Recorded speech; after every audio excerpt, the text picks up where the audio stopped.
जय हिंद। पिछले क्लास में हमने उपराष्ट्रपति से संबंधित जितने भी मुद्दे थे सारे के सारे हमने कंप्लीट कर लिए थे। ठीक है, कुछ बच्चों ने पूछा कि सर बहुमत क्या होता है, ये थोड़ा बता दीजिए कितने प्रकार का होता है।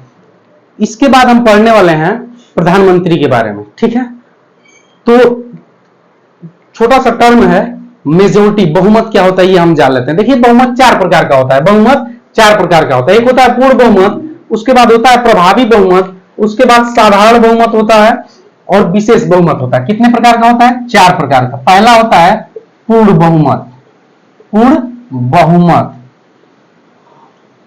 उसके बाद दूसरा होता है प्रभावी बहुमत, प्रभावी बहुमत।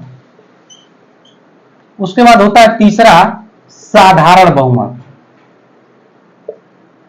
बहुमत, साधारण बहुमत। उसके बाद होता है चौथा विशेष बहुमत, बहुमत। बहुत हम सुनते हैं कि बहुमत की सरकार बनी, पूर्ण बहुमत की सरकार बनी। तो ठीक है, आप जानते हैं ये होता क्या है। पहली बात तो ये समझ लीजिए कि बहुमत, बहुमत में सबसे पहले हम पढ़ेंगे पूर्ण बहुमत। क्या पढ़ेंगे? पूर्ण बहुमत, पूर्ण बहुमत, पूर्ण बहुमत पढ़ेंगे। ठीक है, पूर्ण बहुमत पढ़ेंगे। पूर्ण बहुमत का मतलब होता है कुल सदस्यों का बहुमत, कुल सदस्यों का बहुमत, का बहुमत, कुल सदस्यों का बहुमत। मतलब पूर्ण बहुमत का मतलब होता है कि कुल सदस्यों का बहुमत। कुल सदस्यों का बहुमत मतलब मान लीजिए लोकसभा में, सभा में टोटल 543 सीटें हैं।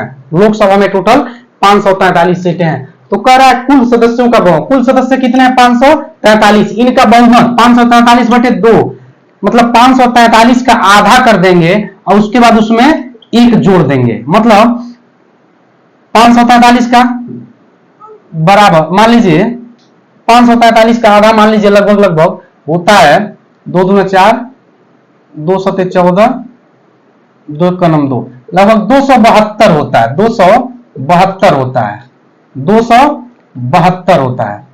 प्लस एक जोड़ देंगे बराबर 273। ये हो गया, मतलब लोकसभा में जो 173 सीटें जो पा जाएगा उसकी पूर्ण बहुमत की सरकार बन जाएगी। ठीक है, ये पूर्ण बहुमत हो गया। ठीक है, उसके बाद पढ़ते हैं प्रभावी बहुमत। ये पूर्ण बहुमत हो गया। दूसरा क्या है? प्रभावी बहुमत। दूसरा पढ़ते हैं प्रभावी बहुमत, प्रभावी बहुमत, मत, प्रभावी बहुमत। ठीक है ना?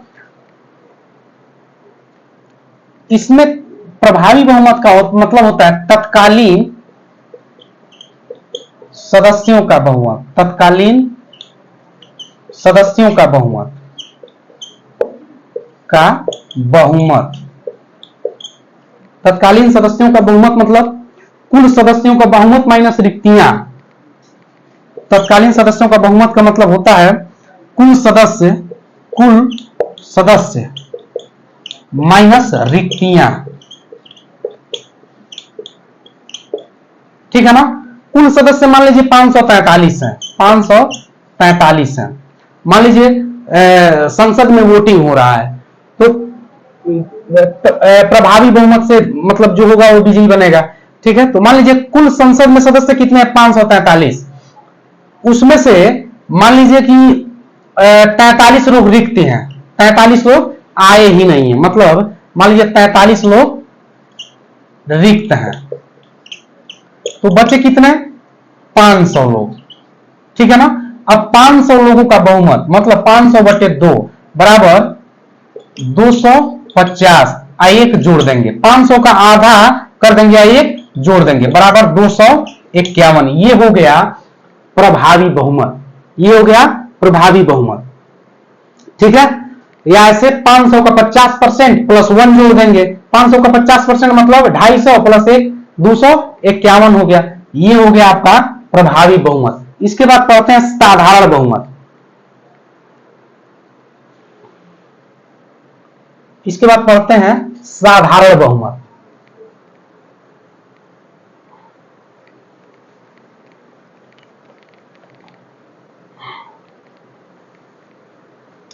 पढ़ते हैं साधारण बहुमत।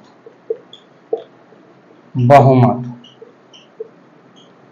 साधारण बहुमत, ये हो गया आपका तीसरा, ठीक है ना। साधारण बहुमत ये कहता है उपस्थित एवं मत देने वालों का, मत देने वालों का बहुमत, वालों का बहुमत। मान लीजिए लोकसभा में टोटल जो है 543 लोग हैं। लोकसभा में टोटल 500, मतलब ये साधारण बहुमत समझा रहे हैं हम। लोकसभा में 543 सीट है टोटल, उसमें से मान लीजिए 300 लोग उपस्थित हुए।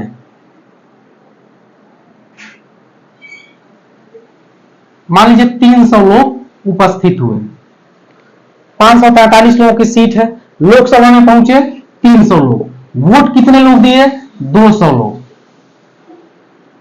300 लोग उपस्थित हैं लेकिन वोट कितने लोग दिए? 200 लोग दिए।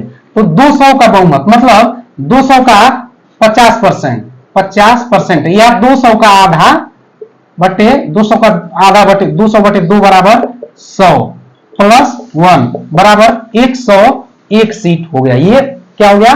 ये बहुमत हो गया। समझ में आया ना। साधारण बहुमत का मतलब ये होता है उपस्थित एवं मत देने वालों का बहुमत। उपस्थित, मान लीजिए टोटल 543 सीट है, इसमें से संसद में उपस्थित कितने हुए? 300 लोग, 300 सांसद उपस्थित हुए। उपस्थित तो 300 हुए लेकिन वोट कितने लोग दिए? 200 लोग। वोट कितने लोग दिए? 200 लोग। वोट कितने लोग दिए? 200 लोग दिए। तो 200 लोग जब वोट डाले तो 200 का 50% मतलब 200 का आधा और एक जोड़ देंगे, 200 का आधा 100 होगा और एक जोड़ देंगे, मतलब इतना वोट जो पाएगा वो साधारण बहुमत से क्या हो जाएगा? विजयी हो जाएगा। ठीक है ना। इसके बाद चौथा पढ़ते हैं हम विशेष बहुमत। चौथा पढ़ते हैं विशेष बहुमत। विशेष बहुमत, चौथा पढ़ते हैं विशेष बहुमत।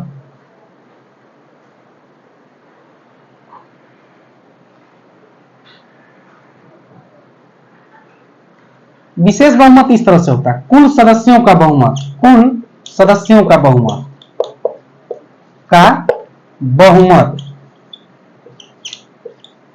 कुल सदस्यों का बहुमत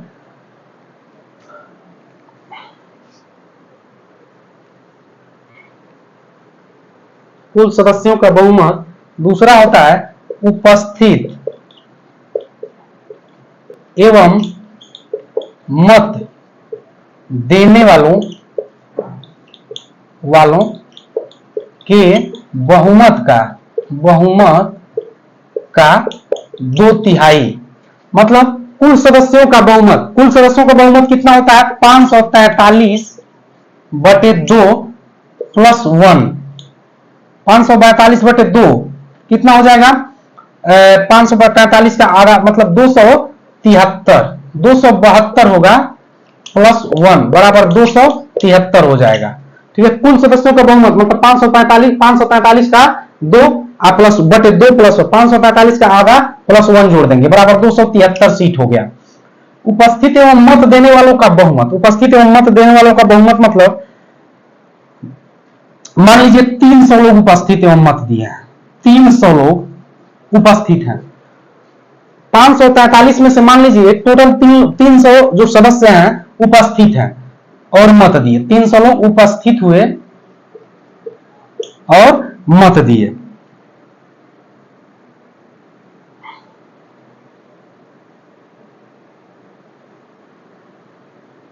उपस्थित प्लस मत दिए, 300 लोग जो है उपस्थित हुए और मत दिए। तो जो उपस्थित हैं और मत दिए इनका 2/3, तो 2/3 मतलब 300 का 2/3, 300 गुणे 2/3 बराबर, ठीक है, 3 का नाम 3 बराबर 100 गुणे 2 बराबर 200। ठीक है। अब 200 का 50% मतलब आधा, 200 का नहीं 2/3 यही सही है। ठीक है। तो टोटल सदस्य कितने हुए? उपस्थित एवं मत देने वालों का बहुमत मतलब 2/3 कितने लोग उपस्थित हुए? मान लीजिए उपस्थित एवं मत देने वालों के बहुमत का 2/3, मतलब उपस्थित कितने लोग हुए 300 और मत कितने लोग दिए 300, इनका 2/3 कितना हुआ 200।